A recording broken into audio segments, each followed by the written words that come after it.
Hello guys, मैं अमरीश शर्मा। आज की हमारी संडे स्पेशल स्टोरी में हम ऐसी थीम आपके समक्ष प्रस्तुत करेंगे जो आपको लगा कि ये थीम्स जो ये मोटो हमने आज लिया ये आपके जीवन का आधार स्तंभ है, और जो इसमें आपको बताया गया इस चीज़ को ही आप अपने जीवन में बार बार मिस कर रहे हो, और ये केवल इसको सही कर सकते हो, केवल आप ही इसको सही कर सकते हो।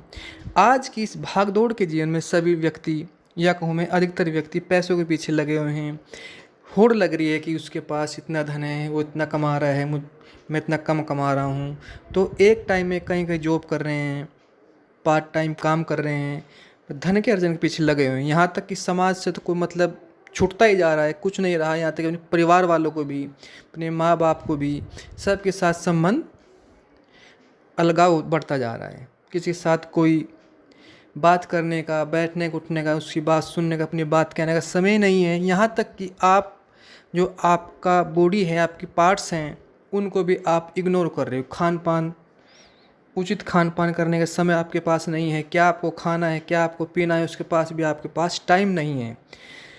यहाँ तक कि आप योग, प्राणायाम, मेडिटेशन, इसका तो आपके पास समय ही नहीं है। आप फिर जब बीमार रहने लगते हो, धीरे धीरे आप जब उलझनों में, समस्या से बीमार रहने लगते हो, स्ट्रेस के, जब आप काम का बर्डन ज़्यादा लोगे तो आपको स्ट्रेस होगा। स्ट्रेस से क्या होगा, आपको नई नई डिसीज़, बीमारियां होंगी।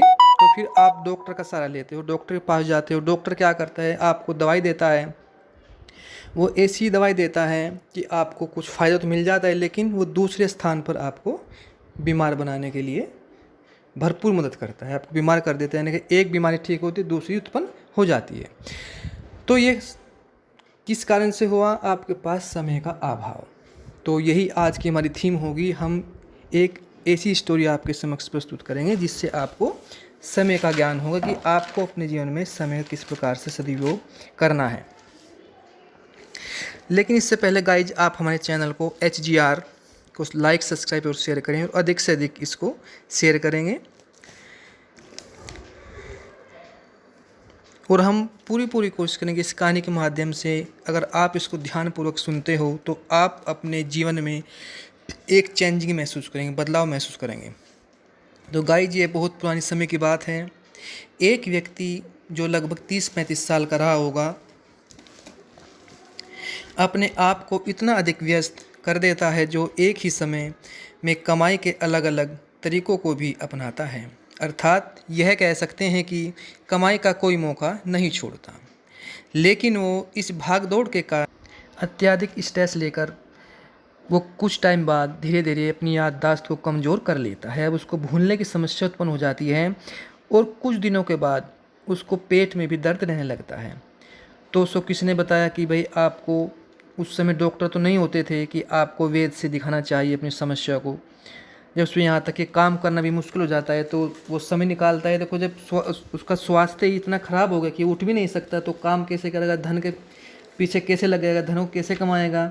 तो अब तो उसकी मजबूरी होगी कि भाई वैद्य के पास जाए, दिखाऊं डॉक्टर को, वैद्य को दिखाऊं। लेकिन वैद्य क्या था, उसके गाँव से बहुत दूर था, लेकिन समस्या उसकी ज़्यादा थी, पेट में दर्द ज़्यादा था। तो इसलिए वो उस वैद्य के पास जाता है और उनको अपनी समस्या बताता है।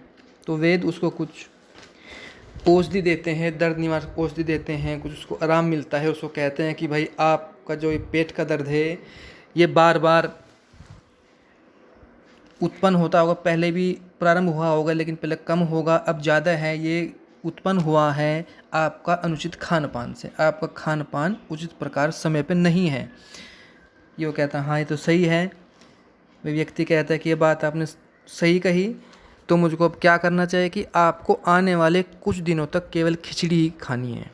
तुम्हें अब आने वाले कुछ दिनों तक केवल खिचड़ी ही खानी है। लेकिन वह अब व्यक्ति कहता है कि वैद्य जी, मुझे तो भूलने की भी समस्या है, और मेरा गांव बहुत दूर है, वहां तक जाते जाते मैं भूल जाऊंगा कि आपने मुझको क्या बताया, खाने के लिए खिचड़ी बताई है। तो मुझे इस समस्या से निपटने के लिए क्या करना चाहिए। तो अब वैद्य जी कहते हैं कि आपको अपने घर जाने तक खिचड़ी खिचड़ी कहते हुए रास्ते में जाना है। खिचड़ी खिचड़ी कहो और चलते जाओ। तो अब उसने क्या किया कि सही है, तो खिचड़ी खिचड़ी कहता हुआ चल दिया।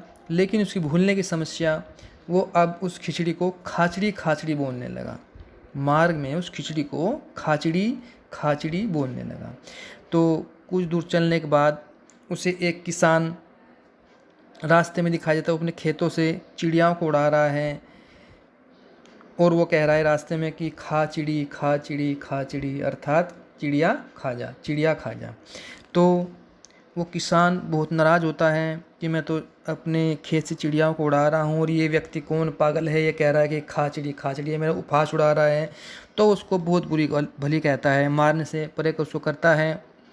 तो अब व्यक्ति कहता है कि भूल भी जाता है कि मुझको ये बात वेद ने कही कि मुझको किसी ने कहा है कि तुमको ये खाचड़ी बोलना है। तो वह कहता है कि अब तुम्हें खाचड़ी नहीं बोलना है, अब से तुम्हें क्या बोलना है, उड़ चिड़ी बोलना है। वो क्या कहता है उससे कि तुम्हें अब ये खाचड़ी नहीं बोलना है, अब तुम्हें उड़ चिड़ी बोलना है। तो वो ठीक चल देता है, उड़ चिड़ी कहता कहता वो चल देता है। कुछ दूरी के बाद चलने के बाद उसे एक शिकारी मिलता है। शिकारी क्या, रास्ते में उसने जाल बिछा रखा है और उसमें वो चिड़ियाओं को फंसा रहा है और वो वहाँ से गुजर रहा है, कह रहा है कि उड़ चिड़ी। तो शिकारी उसके थप्पड़ लगाता है, उसकी पिटाई करता है, उसको बहुत बुरा भला कहता है। तो वो कहता है कि भाई तो मुझे किसी ने कहा था कि आपको उड़ चिड़ी बोलना है। तो अब वह क्या कहता है, वो शिकारी से कहता है कि मैं तुम्हें बताऊंगा तुम्हें अब से क्या कहना है। तुम्हें कहना है कि आते जाओ व कैद होते जाओ, आते जाओ व कैद होते जाओ। तो अब वह यही कहता हुआ चल देता है कि आते जाओ कैद होते जाओ, आते जाओ कैद होते जाओ। तो कुछ दूर चलने के बाद उसे रास्ते में चोर मिलते हैं। वे चोर कहीं से कोई माल किसी के यहाँ चोरी करके भाग रहे हैं। तो वे सुनते हैं कि ये कह रहा है कि आते जाओ कैद होते जाओ, आते जाओ कैद होते जाओ। तो उसको बहुत पिटाई करते हैं, उससे कहते हैं कि ये तुम क्यों कह रहे हो, हमें मरवाओगे। तो वो कहता है कि भाई मैं एक समस्या से ग्रसित हूँ, मुझे ये भी नहीं पता किस समस्या से ग्रसित हूँ। मुझे किसी ने कहने के लिए कहा है कि आपको ये बोलना है कि आते जाओ कैद होते जाओ, तुम बता दो कि क्या बोलना है मुझे अब। तुम इससे कहते कि तुम्हें अब से ये नहीं बोलना है, इसे छोड़कर आपको क्या कहना है, तुम्हें कहना है इसे छोड़ो, इसे छोड़ाओ और लेकर आओ, इसे छोड़ाओ और लेकर आओ। तो अब यही बात कहता है कि इसे छोड़ाओ और लेकर आओ। ये कहता कहता वो चल देता है। रास्ते में कुछ दूर चलने के बाद उसे एक मृतक व्यक्ति को शमशान की ओर ले जाते हुए वो देखता है और वे सुन लेते हैं कि ये क्या कह रहा है कि इसे छोड़ाओ और लेकर आओ। तो वे उसको बहुत बुरी भले कहते हैं। कुछ व्यक्ति उसमें से उन व्यक्तियों में से पिटाई भी करते हैं कि ये तुम क्या कह रहे हो, ये तो बहुत अच्छे सेठ जी थे हमारे जो अब नहीं रहे बेचारे, और तुम कह रहे हो कि इसे छोड़ाओ और लेकर आओ, कि हमारा फांस उड़ा रहे हो। तो ये कह रहे हो भाई मैं मजबूर व्यक्ति हूँ, मैं तुमसे प्रार्थना करता हूँ मुझे ना मारो, मुझे बता दो कि मुझे अब क्या कहना है। तो उन्होंने कहा अब से तुम्हें ये कहना है कि ऐसा किसी के साथ ना हो, ऐसा किसी के साथ भी अब ना हो। तो अब ये वही कहने लगा कि ऐसा किसी के साथ ना हो, ऐसा किसी के साथ ना हो, यह कहता हुआ चल दिया। कुछ दूर चलने के बाद उस रास्ते में एक बारात गुजर रही है और वो ज़ोर ज़ोर से बोल रहा है कि ऐसा किसी के साथ ना हो, ऐसा किसी के साथ भी ना हो। तो ये बारातियाँ जो बारात के व्यक्ति थे मौज मस्ती के साथ जा रहे थे, ये बात को सुनते हैं। कुछ शराबी थे, उन्होंने उसकी पिटाई करते हैं, ये सर पागल क्या बोल रहा है, हम मौज मस्ती कर रहे, कह रहा है कि सर किसी के साथ भी ना हो, आज तो मस्ती का ही दिन है। तो फिर वो उनसे हाथ जोड़ता है, क्षमा प्रार्थना करता है कि भाई मुझे बता दो मुझे क्या कहना है, मुझे तो ये किसी ने कहा था कहने के लिए, आप भी बता दो मुझे क्या कहना है अब। तो वे उससे कहते हैं कि तुम्हें ऐसा नहीं कहना, तुम्हें अब से ऐसा नहीं कहना, तुम्हें अब से क्या कहना है, ऐसा घर घर में हो, ऐसा घर घर में हो, तुम्हें ये बात अब से कहनी है। तो कहता हुआ चल जाता है कि ऐसा घर घर में हो, ऐसा घर घर में हो। तो रास्ते में उसे घर में आग लग रही थी, एक घर में रास्ते में जब गुजरा हो तो एक घर में आग लग रही थी। तो वो कह रहा है जोर जैसे ऐसा घर घर में हो, ऐसा घर घर में हो। तो वहाँ के आसपास के गांव के लोग सुनते हैं तो इसमें खूब पिटाई करते हैं कि ये तो क्या करे, कौन पागल है, तुम क्या कह रहे हो, ऐसा घर घर में क्यों हो, ऐसा घर घर में क्यों हो। तो फिर उनसे कहता है कि भाई मुझे बता दो मुझे क्या कहना है, तो मुझे किसी ने कहा था कहने के लिए, आप भी बता दो। तो कहते हैं तुम्हें अब से क्या कहना है, भगवान इस आग को बुझा दो, भगवान इस आग को बुझा दो, अब से तुम्हें यह कहना है। तो फिर अब वो क्या करता है, यही कहता हुआ चल देता है कि भगवान इस आग को बुझा दो। कुछ दूर चलने के बाद उस रास्ते में कुम्हार दिखाई देता है। कुम्हार अपने घड़ों को पकाने के लिए आग का इस्तेमाल कर रहा है, वहाँ उस आग पर उन घड़ों को रख रखा है, पका रहा है उनको। तो जब वो सुनता है कि भगवान इस आग को बुझा दो, भगवान इस आग को बुझा दो, तो वो उसकी खूब पिटाई करता है। तो इसके बाद फिर वे कहता है कि मैं तुम्हारे ऐसा थप्पड़ मारूंगा कि तुम्हारे खिचड़ी से निकाल दूंगा। तो उसके सब बात जो उसको वेद ने कही थी, सब बात उसको याद आ जाती है कि मैं कहाँ गया था और वेद ने मुझसे क्या कहा था कि आपको आने वाले कुछ दिनों तक केवल खिचड़ी का ही सेवन करना है, आप खिचड़ी खाने, जिससे तुम्हारे पेट की जो समस्या है वो समस्या तुम्हारी ठीक हो सके। तो अब उसको सब बात समझ में आ जाती है और उसको सोचता भी है कि मैंने अपने जीवन में क्या चीज़ मिस की, मैं समाज को मिस किया, अपने परिवार वालों से मैं अलग रहा, सबसे अलगाववाद मैंने निभाया। लेकिन अब वो क्या सोचता है कि जीवन में जो स्वास्थ्य हैं, रुपया पैसा सब कुछ बाद का है साहब। जब स्वास्थ्य सही होगा तो आप सब कुछ आपके लिए उचित है, जब स्वास्थ्य ही आपका ख़राब होगा तो सब कुछ आपके लिए बेकार है गाइज।